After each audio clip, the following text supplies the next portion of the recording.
Everybody, how's it going? So today I want to talk a little bit more about those microscopes that I imported, why I'm probably not going to be importing more, and how the lovely tariff system works right now with the current administration. So one of the things that was a bit aggravating to me that I pointed out in an earlier video, to be clear, it's not that the tariff exists, it's that it exists and it's very difficult, if not almost impossible to find if you do not have legal help or legal representation. So if you take a look over here, because I actually did a little bit of research here prior to importing these microscopes.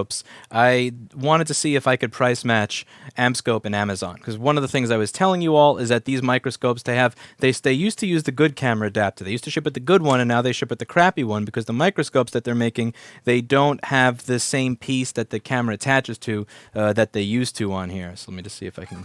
Yeah, like this thing, the ones that have the much longer piece, they attach to a specific base in the microscope. It doesn't look as good. I did an entire video comparing them, and I managed to figure out that I could sell this thing with free shipping at $5.50 because there was no tariff. And here's what Paul's looks like that has the long thing. This one is considerably worse in image quality, not for your oculars, but for the camera. So I did my research and I checked out the government's website, and what I found is that there did not seem to be any tariff. Here I'm at dataweb.usitc.gov/tariff/database/details, and here I also checked hts.usitc.gov for all of the harmonized tariff codes that could relate to this microscope, and they all had none as long as you're importing from, some favored nation. So this website said that there was no tariff, and when I decided to import these microscopes, I got hit with a tariff. It was about $1,000 or $1,100 for the first import, and somewhere around over $3,000 for the second import. At that point, I raised my prices to $625, which made them considerably less competitive.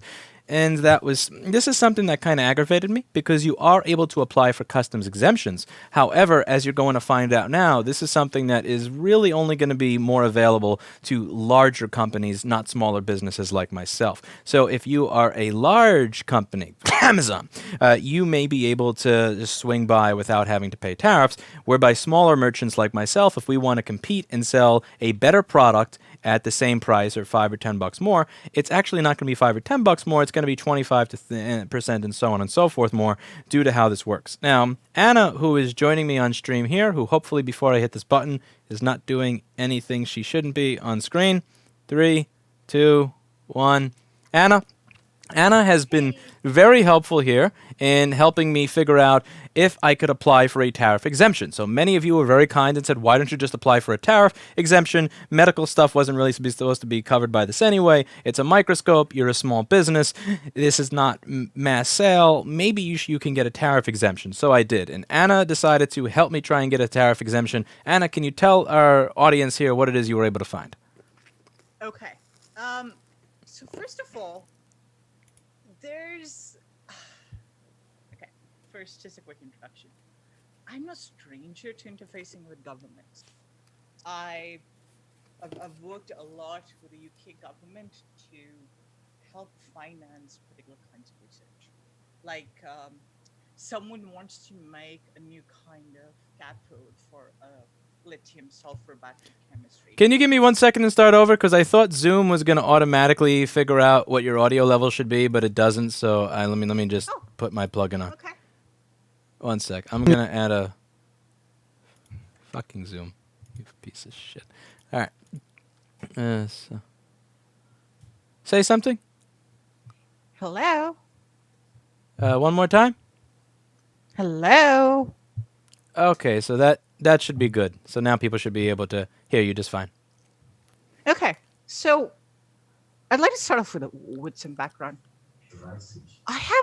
It's not like I'm a complete noob. First of all, I'm not a lawyer. I'm not pretending to be a lawyer. This is in no way legal advice. Do not take this to the bank. Do not rely upon this. Do your own research. Don't be stupid, Don't be an idiot and base your entire business life on something you heard on Louis Rossman's channel. I love you, Louis, but yeah, don't ruin your life. So I'm no stranger to dealing with governments. I have spent a lot of my life trying to get money for companies doing research and helping them fund projects. So like if someone wants to make a cathode for a new kind of lithium sulfur battery chemistry, we used to go around helping them get procure the funding, um, uh, match it with match private investment with government investment. Then I used to work a bit in tax breaks for researchers, and like, so I have been on conference calls with HMRC, which is the UK equivalent of the IRS. I have dealt with somewhat angry inspectors from there. I have talked to them. I have interfaced with that system. And I have peripherally interfaced with the EU. So I have some degree of experience with working with government, which is something I'm not proud of, but c'est la vie. Because if you are doing any kind of science at some level, it always comes down to the government's pocketbook. So now let's get started. If you're a noob, as I am, with the American system, I understand how theoretically it's supposed to work. But if you're new to interfacing with the American system, let's get started. How exactly you've learned? Let me start screen sharing. Sure. There we go. I'm going to remove myself from the screen right now so you can see what she's showing you.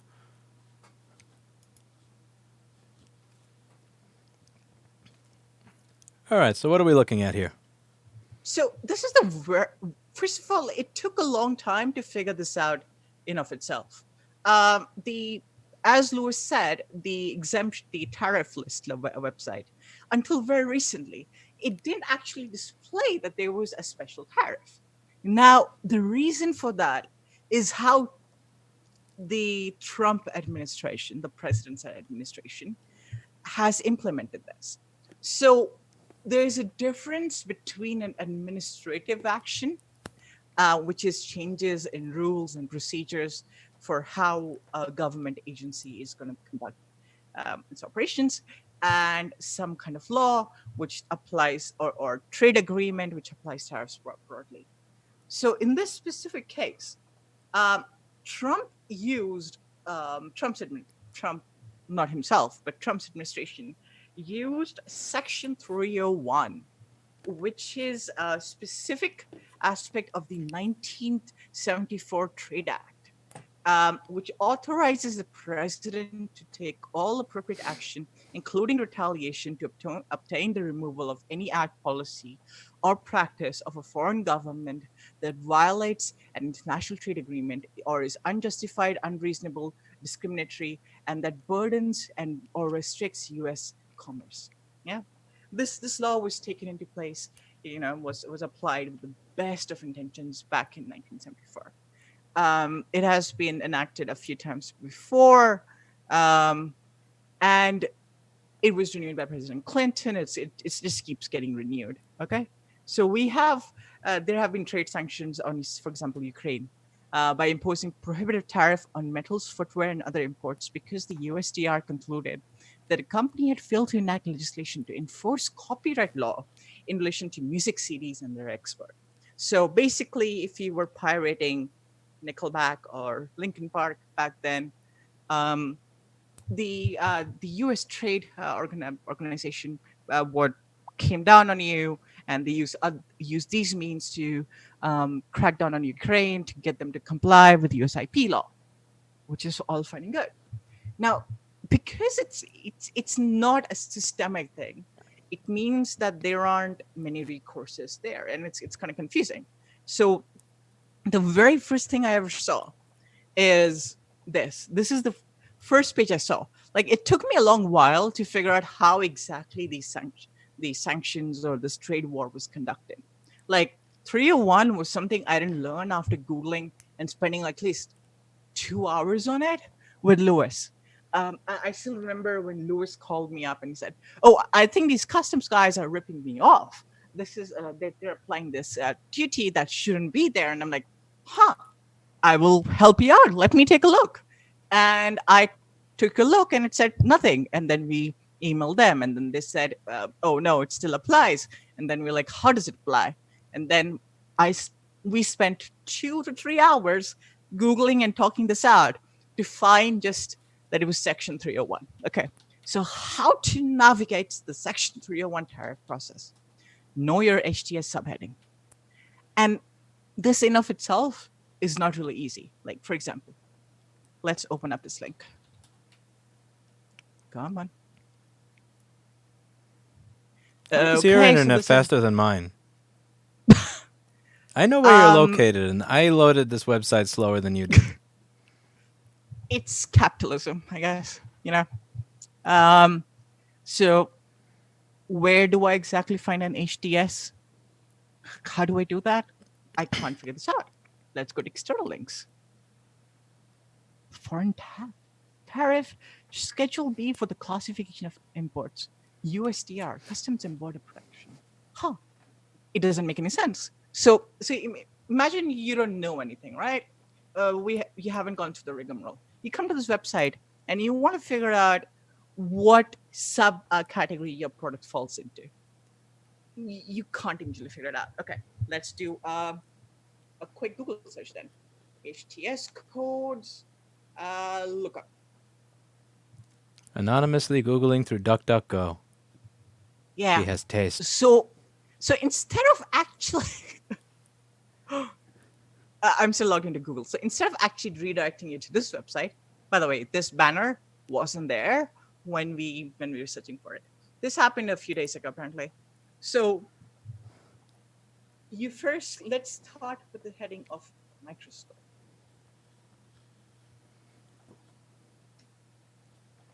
It comes cigar and cigarette boxes, microscope slides, and micro cover glasses.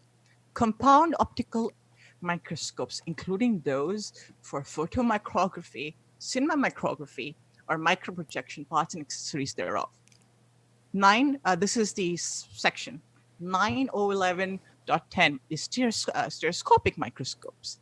9011.10.40 with suffix .00 provided with the means of photographing the image. Now, what does that mean? Like, we're all used to government stuff being more vague, but this isn't the case with HMRC. They are the UK's IRS. They are hyper-specific in their rules. I can give you examples of that. You can actually access their entire manual online, but I'll do that later. So provided with a means of photographing the image, does that mean it comes with a camera attached? Does it mean it comes with a lens attached to take that image? What exactly does this mean? Now, as you can see here, it says it's free. And then there's a number 2. What is the number 2?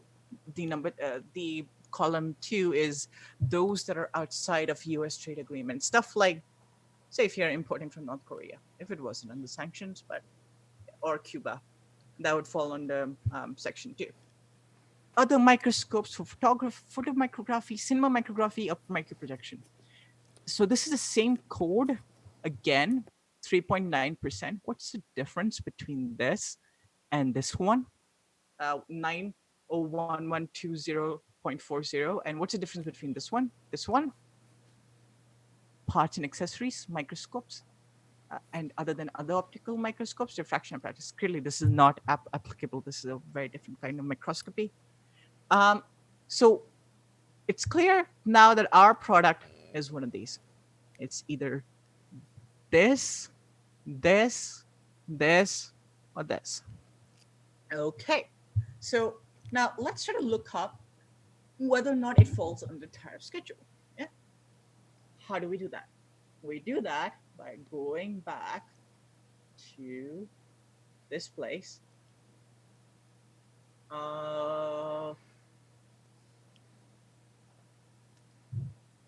Okay, so we have to go through each individual web page, right? Let's do that.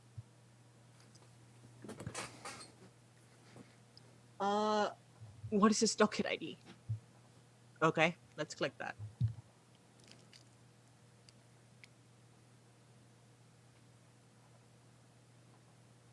This is the announcement of the tariff itself, and it's not searchable. as you can see over here, unless you know how to do OCR, this isn't searchable. So is that an image? Yeah, it's an That's image. a JPEG? Yes. You can't even control F to find your tariff code. Nope. You can't. Now, That's a .gov there's- website. Yes. That's regulations.gov. How to describe your product? Okay. Their What are website these cannot be things? Control F. Yes. Exactly. I didn't even recognize that in this entire process. Yeah. So That's painful. we go down to the bottom. They now have included this. This wasn't there before. Do you know how I actually managed to navigate this? I went around and I found a private website by some international trade, customs, and export law firm. And I went out and I downloaded their lists, which are, I'm guessing they copy pasted or something, they did OCR or whatever. And then I went around searching for 9/11. Oh, there we go.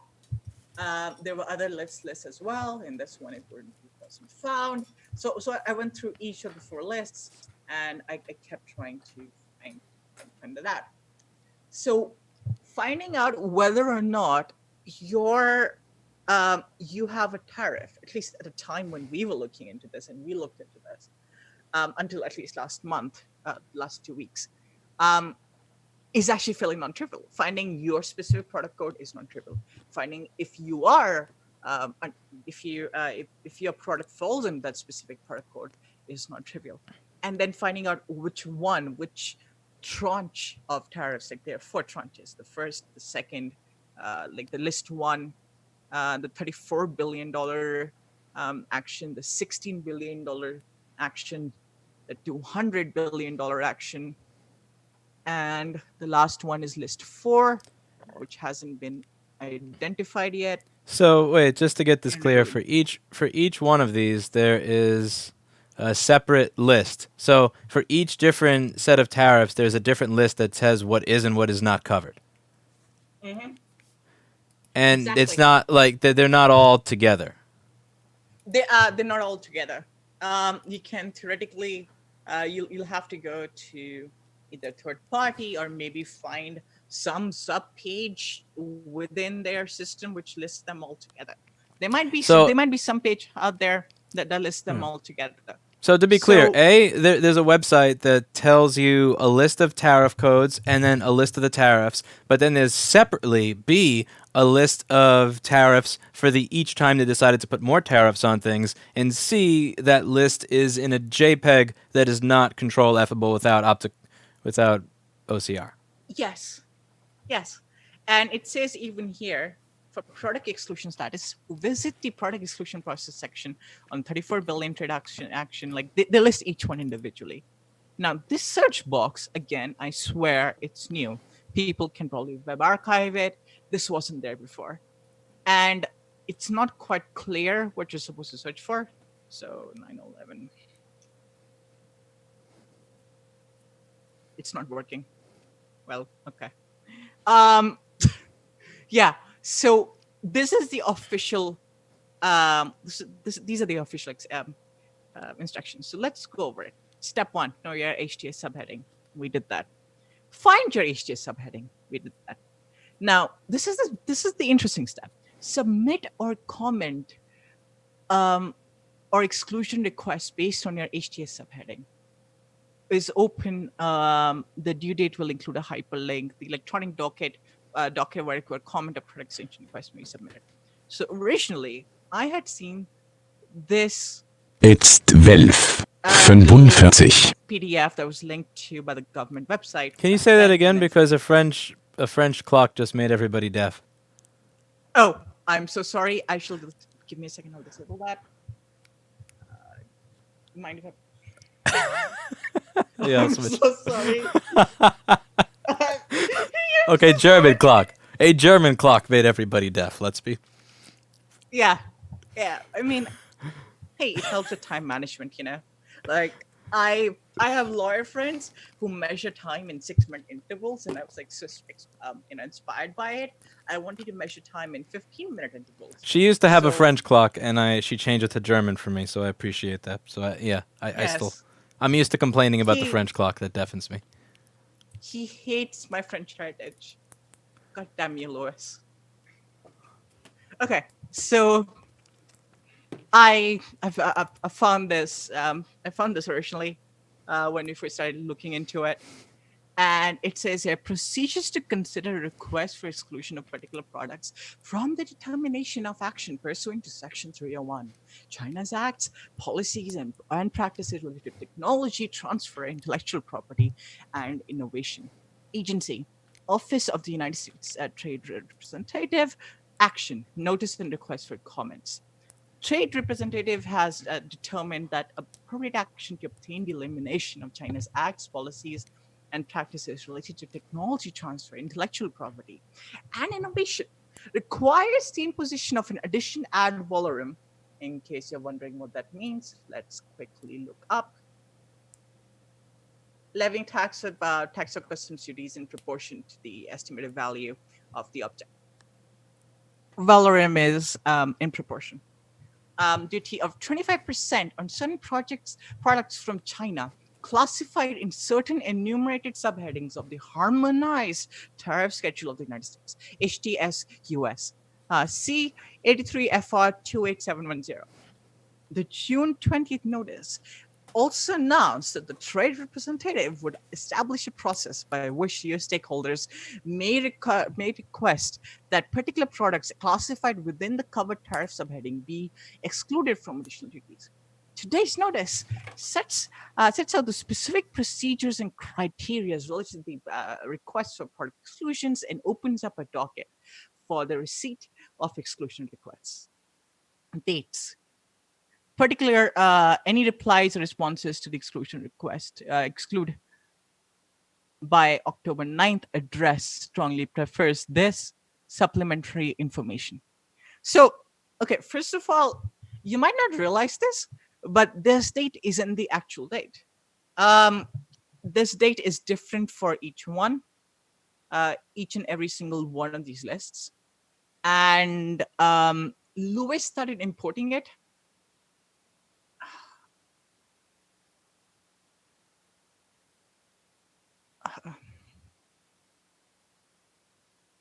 So Lewis started importing it a year, nearly 8 months or so after the request the docket expired.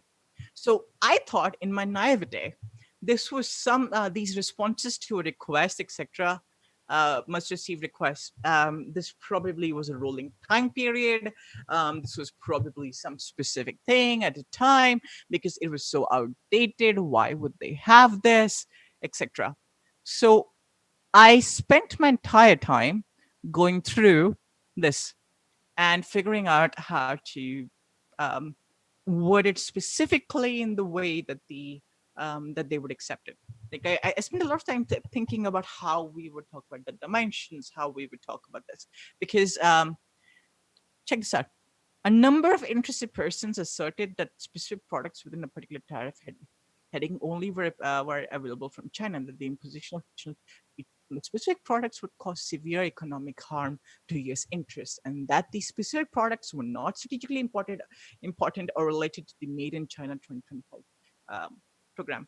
So it keeps on repeating this Made in China 2025 program. This is they're in China's initiative to have higher levels of manufacturing available in China. So there was this very famous example of China being able to produce a ball pen from start to finish because there was a very particular part, which is the ball itself and the nozzle, which they couldn't produce because they were unable to perform the exact type of machining, get the high grade of steel or whatever component or the alloy, specific alloy that they use for this, because the allowances and the tolerances there are microns. So this is related to that initiative.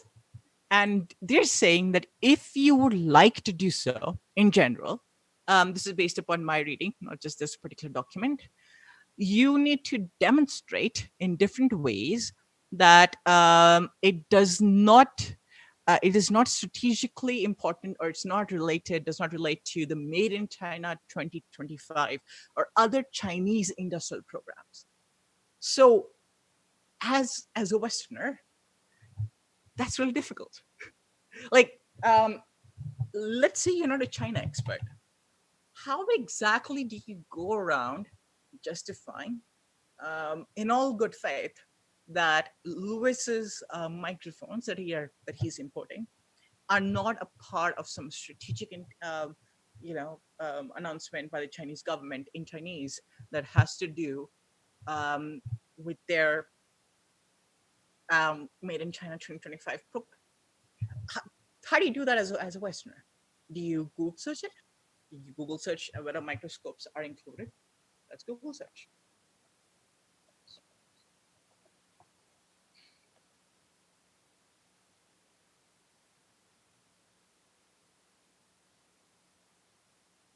Must include microscopes.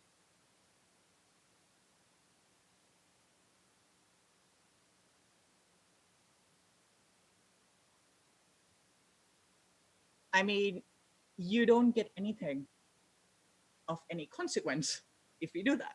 I'm guessing that all the relevant documentation, etc., to prove your specific point, that your specific thing is not related to this specific program, or the factory is not receiving, uh, you know, some kind of subsidy from the Chinese government in some other way, is not really accessible to the layperson, even if that layperson, such as me, has spent her entire life researching shit. Um, yeah. So let's keep going, keep going. After requests of exclusion, they will have interested persons will have 14 days to respond. Blah blah blah. So, and I just read all of this. Then I went and I saw. There we go. There is and there's this different notice of the same kind. There we go. Then I read this one. Product specific exclusion request should contain the following: a comprehensive physical description of product, including but not limited to form. If the product is a chemical falling under Chapter 29 of HST US, a description of approximate content of all constituents and a reference number promulgated by the Chemical Abstract Services (CAS), proposed draft tariff language, referred should not contain references to trade names or colloquial terminology. You should not use subjective terms. Additional tips. Prior CBP rulings may also be important. So I spent some time trying to look up prior rulings because I tried to be thorough. And this is the one ruling I came up with. And I was like, maybe there are other rulings. No, there are not. And this itself is actually kind of complicated because you to search through this and to find specific cases, this art of research takes a very, very long time. So I spent so much time reading through all of this different stuff and trying to figure out, what does it mean? What does this mean? What does that mean? That I did not, I missed something really crucial. And just, and this is the big reveal at the end.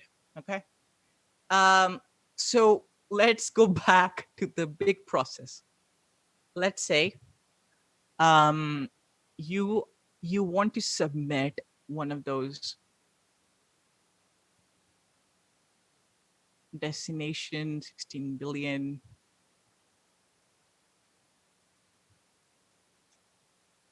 There we go. Uh, you go to the FAQs and you ask, oh, how do we exclude it? Who may request it? Subheading Annex A of the notice published here. I looked that up, as you can see. To submit requests, enter document ID USTR. Okay, let's do it. So I went on regulations.gov. Where is regulations.gov?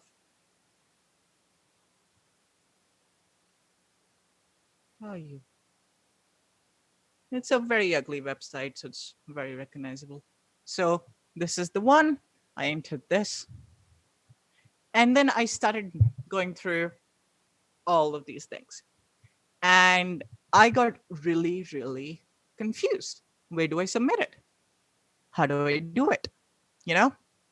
Um, it turns out, and this took me a while to figure out, and I figured it out today. You can't. You can only, because it's an administrative rule change, there is no process to do it, to do an ongoing kind of rolling changes, right? If you were to go today, and let's pick out a random item from this. If DC Motors Nisoi of an output exceeding 14.92 kilowatts, or parts of a flange, take-up cartridge, and hanger units, let's say you're building some kind of electric aircraft. And if you wanted to import this for yourself and your customers, and you are a new business, you had to file this several months ago before you even realized that you wanted to do this, because this is an administrative rule change. So that means that the amount, the window of time you have to submit your request for exclusion is a very small amount of time after it is announced. I thought that because I could go here and look it up, that there would be a rolling kind of thing going on. And I very naively and foolishly thought that this meant that the list 48 was like cumulative and like it would include all of the previous ones. It does not. It only includes the products on that specific list. So unless you are or have somehow have the foresight to see 6 months, 10 months into the future and decide, hey, I might do that for an unspecified business plan. So let me apply for an exemption, which is a completely different process and which is actually quite complicated to apply for. Because what they haven't showed you is the actual form. The actual form itself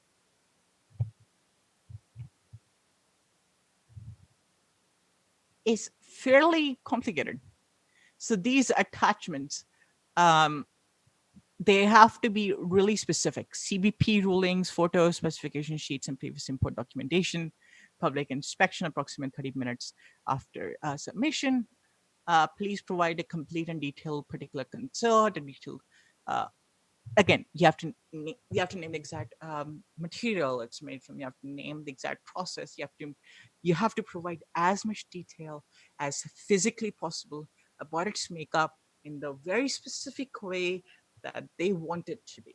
Right? I spent so much time thinking about this. I spent a lot of time trying to read up about this. I asked Lewis to find successful applications. I asked like someone who had gone through the process. Turns out there's no one we can find because it's usually law firms who do this, not individual small businesses. So yeah, you're out of luck. Congratulations. Yay.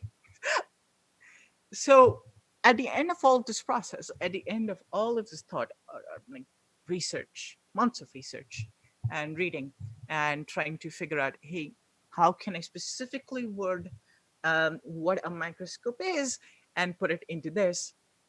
I come to realize, hey, I can't actually submit this because it's not on that particular list. And that's not immediately obvious or noted anywhere. Like, as you've seen throughout the website, um, how to navigate a Sorry, tariff just can you process, repeat? What was the reason you gave? You said because it wasn't on that list, you couldn't submit it? Yes, Which list is that? Because just for those who are losing track. this list. There's a list each time. Okay, so every time they add a tariff, there's a list of them, and you can only apply for an exemption if it's on a specific list. Yes, and only after a specific time after that particular list. For your case, So it was closed, I think, May 22nd or so. okay, so that's just October. to just to recap. So to get on the same page. So A, one website says there's no tariff when there actually is a tariff. B, when you do your digging to find the website that actually says it has a tariff, that is a JPEG file that is you need to use optical image recognition to even see. Or what was? Not optical image recognition, something. Optical character. Yeah, optical character OCR. recognition to even see. And C, there are different lists. So there's not one list of these are all the items that have this tariff on it. There are numerous lists each time new tariffs are put on there, and you have to go through each of those lists after putting it through some sort of OCR because it's not control F-able. And if you want to apply for an exemption, you can only apply for an exemption within a short time window after that tariff has been put into place, so that old established businesses are not paying the tariff, but any new established business that wishes to compete with that first business does pay the tariff. And it gets even better. It doesn't say so on any of their material. How to navigate this selection, the process. So just to be clear, so let's say people thought that this tariff should be paid.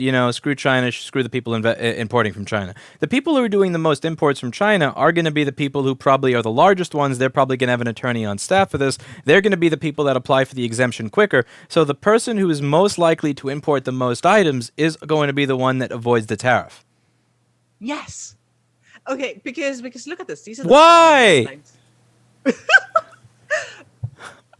Okay, let me just backtrack quickly. These are the filing guidelines. It doesn't say here anywhere. It doesn't say anywhere that it's only for a restricted time frame. And it gets even better because if you look into the original intent, burdens or restricts U.S. commerce. That was unjustified, unreasonable, or discriminatory actions by someone else. So in this case, the United States government has taken a tool that prevents foreign governments from doing something like this, and it has done it on small businesses by them. So this is like self-mutilation. Hey, at least someone else isn't cutting your arm off. You chopped it off yourself. Congratulations. Yeah, because what I find interesting here is that if, let's say you actually believe that tariff should be applied, the thing that drives me nuts is that it's not applied equally, that, Amazon or other companies selling microscopes are going to be exempt from this, whereas people who say, hey, I'd like to compete with you because I saw that you decided to save 10 or 20 bucks by selling this shitty camera mount, the people who are coming in to compete with you are the people who are going to be the people who are tariffed, not you. Those people who are tariffed are then going to decide to not sell it because there's no profit in it, meaning that all the profit and all the sales are going to go to the first several companies that already have their exemptions. So the tariff doesn't even wind up being collected, nor does it wind up stopping people from importing. It simply means more imports for the first place that was able to get in before the time passed. And it just keeps getting better. The businesses that are hit. Tell us more, Anna. So imagine you were a lab, you're a small-time lab, and you want to do this because you are slicing brains up to image them. There's a specific story behind this, but this is the kind of stuff that makes Lewis very queasy. Let's say you are slicing brains up to make a map of the human brain. What the fuck is this? And you just got your research grant and you just decided to do this. You possibly couldn't have known a year ago that you wanted to do it and apply for an exemption. So you will have to pay more. The same applies for you doing a personal project. Because some of these items on these lists are actually common for hobbyists, common for people. The completely normal items that you might buy on Amazon, like something like a rug, a particular kinds of polyester rugs or clothing or whatever, they're included. Hobby supplies are included. So you will have to pay that tariff. When it comes into the US, if you're buying through one of those many Chinese resellers, but the large sellers who buy it, import it into the US, then slap their brand name on it, and then they resell it for an additional inflated cost, won't have to pay it instead. So you are punished either way. I find it really interesting how I just find it interesting how the end result of this is not actually it's not even tariffing people. It's simply reducing competition in the specific marketplaces where these tariffs were put into place. Because if you were able to get in quickly enough to file for your exemption, you don't pay a tariff. It's a way of protecting not even a specific government, not even a specific region, but specific companies that got in first from competition from new companies. If there was a way that I could ensure that anybody else entering the repair business had to charge 25 to 30% more money to get the exact same amount of money as I am, imagine that. Imagine if that was the way it was in your business, in your job. Check this out. These are one of the items. Let me just switch And over to accessories Zoom. for machines of heading 84568 brand name on it and sells it to you for an extra price. So you are getting punished twice over.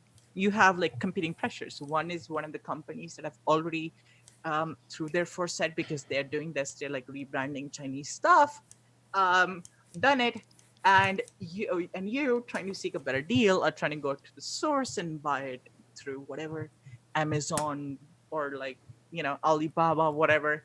You will have to pay the tariff both ways, because even in the first case they will try to pass the costs onto you. So the net result is that all the prices go up, because even if they file for exemption, do you think they're going to tell the consumers that? Like, for example, iRobot, I found this while researching, actually started taking their parts and they started trying to assemble them in Malaysia so that the tariff wouldn't apply to them. I'm willing to bet you good money that iRobot, when through whatever chance they can get, will raise that price anyway, because they have to go through this extra hassle. They had to open up a new factory in Malaysia to avoid this specific tariff, because Malaysia is not a country which this tariff applies to into the Mac. And then guess what? This extra cost will be added on to you because it is made in the USA. You're screwed either way.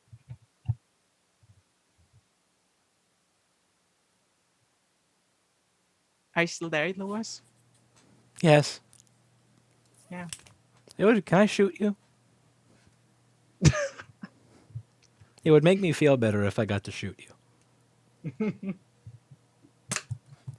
No, this is so. That's about it. Kindness. Does any? Yeah, so that is about it. If any of you want to know why it is that I've decided to stop selling the microscopes after we sold out, this is it. Thank you very much to everybody who bought our limited edition. And as always, I hope you learned something.